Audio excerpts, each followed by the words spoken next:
Congress party తీరుపై కార్యకర్తలు గుర్రుగా ఉన్నారు. ఇతర పార్టీల నేతలను చేర్చుకోవడంపై మండిపడుతున్నారు.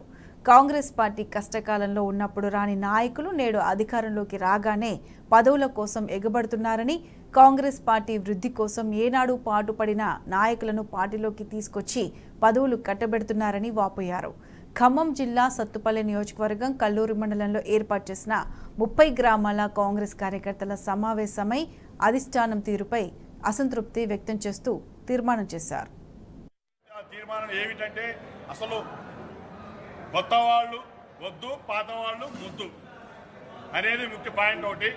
నెక్స్ట్ రెండోది ఏంటంటే మనం మంచిగా ఉన్నాం. ఇప్పుడు వచ్చిన పోయిన 10 సంవత్సరాలు కూడా మన్ని చాలా ఇబ్బంది పెట్టుకుంటూ వాళ్ళు మన్ని రోడ్డు ఎక్కడికుండా పరిస్థితులు చేసిన వాళ్ళు ఎలక్షన్లో ఏమీ చేయకుండా ఇవాళ వాళ్ళ పెత్తలు సాగించుకోవాలని చెప్పేసి వాళ్ళు వస్తున్నారు. దాన్ని మనం ఖండిస్తున్నాము.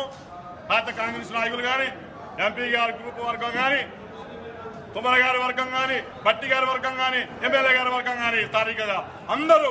కావున మేము తెలియజేది ఏంటంటే కొత్త వాళ్ళు చేర్చుకోవటం అనేది లేదు.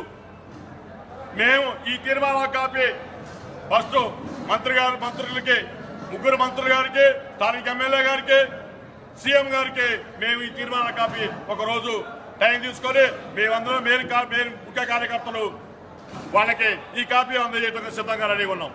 కొత్త నాయకులు వస్తున్నారని తెలిసింది మాకు. అట్లాంటి వాళ్ళు వస్తే మాత్రం పార్టీ నష్టపోద్ది.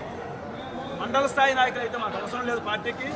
గ్రామ స్థాయిలో ఓటర్స్ కానివ్వండి, చిన్న కార్యకర్తలు కానివ్వండి, మాకు కావాల్సి కానీ మేము కలుపుకుంటాం.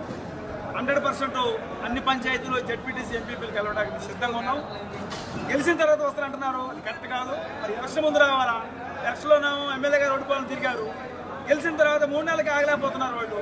ఈ 3 నెలల లోపల మేము వస్తామని చెప్పి మీటింగ్లు పెట్టుకొని తీర్మానాలు చేసుకున్నారు. కాబట్టి అట్లాంటిది జరగకుండా శ్రీనివాసరెడ్డి గారి దృష్టికి, తొమ్మల గారి దృష్టికి, భట్టి గారి దృష్టికి, సీఎం రేవంత్ రెడ్డి గారి దృష్టికి పోవడం కోసం మేము కార్యకర్తల సమావేశం పెట్టుకున్నాం. దాదాపు 300 మంది కార్యకర్తలు 30 పంచాయతీ నుంచి 47 గ్రామాల నుంచి వచ్చారు. ఇవాళ వీళ్ళందరూ కూడా ఏకగ్రీవంగా తీర్మానం చేసుకుంటాం మేము.